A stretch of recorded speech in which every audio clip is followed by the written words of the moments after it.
Buenas tardes, vamos a continuar hoy con un vídeo más explicativo y de comentario de este libro que tengo a mis espaldas, de esta novela, de esta historia novelada, Libertad o Tiranía, y vamos hoy a hablar del año 1937. Dejamos ya atrás, en varios días que comentamos el jugoso año de 1936, y vamos a hablar hoy de 1937, que fue el año en que políticamente se puso más claramente de manifiesto la enorme diferencia de planteamientos políticos y estratégicos que tenían Alemania e Inglaterra. Vamos a hablar, por lo tanto, de qué pensaba Churchill, cómo veía Churchill la situación, cómo la estaba viendo Hitler. Bien, Churchill comenzó el año con una reunión con dos nuevos o tres nuevos personas que se ocupaban de informarle permanentemente. Una de las características que tenía Churchill es que estaba muy bien informado siempre de todo, porque tenía un equipo de gente que voluntariamente trabajaba para él en el sentido de darle datos. Y eso hacía que sus discursos en la Cámara fueran sumamente jugosos y que incluso a veces tenía información más fidedigna que el propio gobierno. Pues bien, empezó ese año junto con dos o tres nuevos colaboradores hablando de cómo estaba la situación, de cómo se veía, y él estaba profundamente pesimista no solamente por la situación política, sino por la suya personal. Veía que llevaba ya 5 años predicando, por así decir, buscando que Inglaterra tuviera una política de armamento seria, que se armase realmente, porque estaba muy mal armada, y esos compañeros que le querían ayudar le pusieron de manifiesto nuevos datos que ponían claramente de manifiesto que Alemania iba muy por delante ya en materia de armamento y sobre todo de aviación que Inglaterra, y que eso era sumamente grave.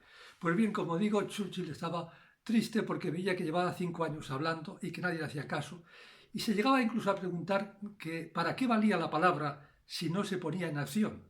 Incluso pensando en su propia persona y en su futuro, y pensando que había tenido ciertamente un brillantísimo pasado político, había sido 8 veces ministro, en sus días el ministro más joven que hubo en el gobierno, se preguntaba que de qué valía también el esplendor de un pasado si no echaba luz sobre un esplendoroso también futuro. Pero bien, estaba sumamente triste y preocupado, pero estaba convencido de que había que hacer una política que el gobierno no hacía por ninguna parte, que era armarse porque el peligro era enorme. Por otra parte, el gobierno británico estaba justamente en sus antípodas.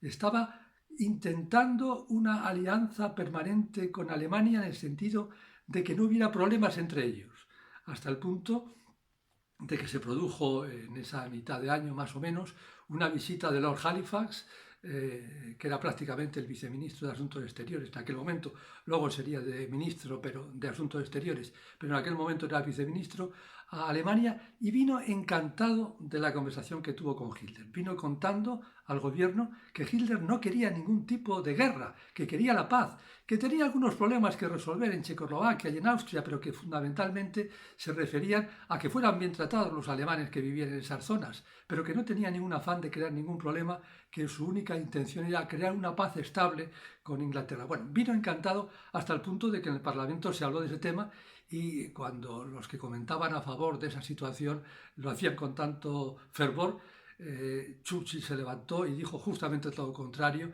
e hizo un vaticinio que luego se cumplió prácticamente al pie de la letra con la historia.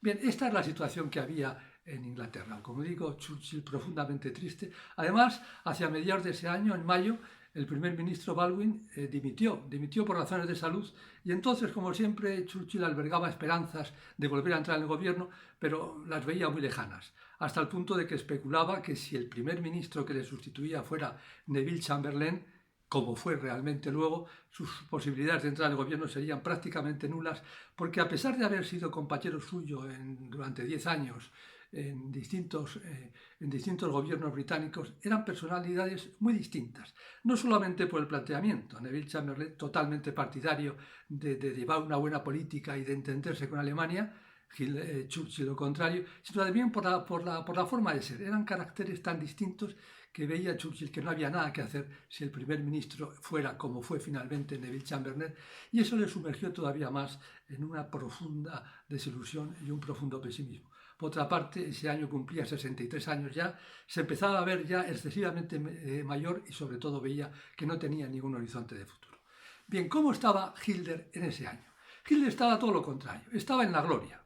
Empezó el año ya, el 30 de enero, celebrando el 4º aniversario de su llegada al poder, con un discurso en el Parlamento alemán donde puso de manifiesto todos los logros que había conseguido. Dijo que había recuperado el orgullo alemán, que había borrado su firma del Tratado de Versalles, que había invadido Renania, que estaba subiendo a Alemania, que había terminado con el paro, que estaba haciendo una economía realmente fulgurante y que estaba haciendo un ejército poderoso. Y todo eso era cierto. El Parlamento fue, como siempre, un éxito monumental. Incluso la prensa británica, el Times, se hizo eco en forma muy encomiástica de lo que estaba haciendo Hitler.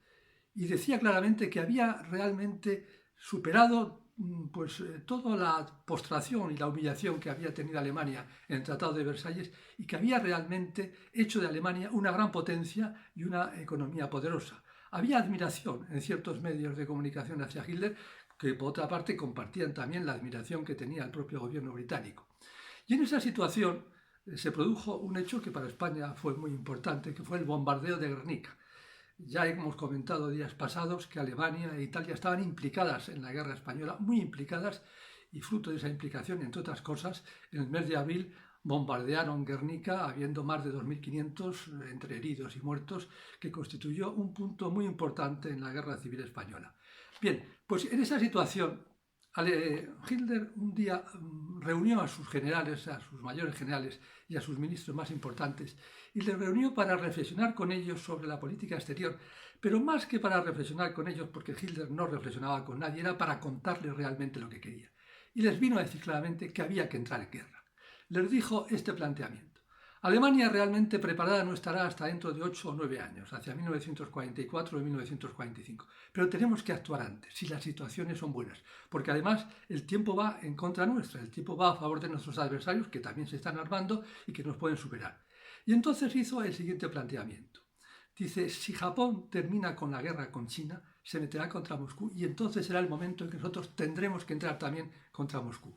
Por otra parte, si se produce, como podría haber, una guerra entre entre Italia contra Francia e Inglaterra por la cuestión abisina y otras cuestiones mediterráneas, será el momento de nosotros invadir Checoslovaquia porque Inglaterra y Francia estarán muy ocupadas y no podrán hacerlo. Y empezó a decir un conjunto de circunstancias y escenarios que, al margen de lo alborotado de lo que estaba comentando, lo que ponía claramente de manifiesto es que estaba deseando entrar en guerra cuanto antes. Los generales salieron sobrecogidos porque pensaban que era un disparate, que Alemania no estaba preparada para una guerra, ni para iniciar nada, ni contra Checoslovaquia, ni contra nadie, porque podría levantarse Inglaterra, que tenía todavía una fuerza poderosa, sobre todo la marina, y salieron, como digo, totalmente descorazonados, hasta el punto de que el general Beck, nada más llegar a su despacho, empezó a escribir una carta muy seriamente para desdecir, por así decir, y contradecir todo lo que había hecho Hitler y que no se había atrevido en su presencia a decírselo. Bien, este es el panorama que había. Hitler pletórico, con el país totalmente dominado y con mucho prestigio incluso internacionalmente, pensando ya en la guerra, pensando en que tenía que actuar cuanto antes, en cuanto el tiempo fuera favorable, y por otra parte Inglaterra intentando todavía conciliar con Hitler y totalmente ajena a lo que estaba pasando.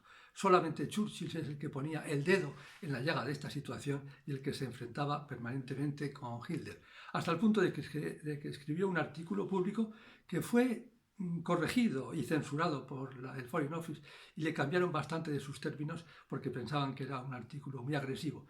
E incluso Hitler, en sus conversaciones con los generales, pensaba que Inglaterra estaba entregada, salvo ese borracho, decía, ese borracho de Churchill que no hace más que intentar levantar a la opinión pública. Bien, pues esto es lo que dio de sí sustancialmente en materia política y estratégica este año de 1937. Continuaremos porque se acercan años y momentos muy importantes que veremos con toda plenitud. Hasta entonces, muchas gracias y buenas tardes.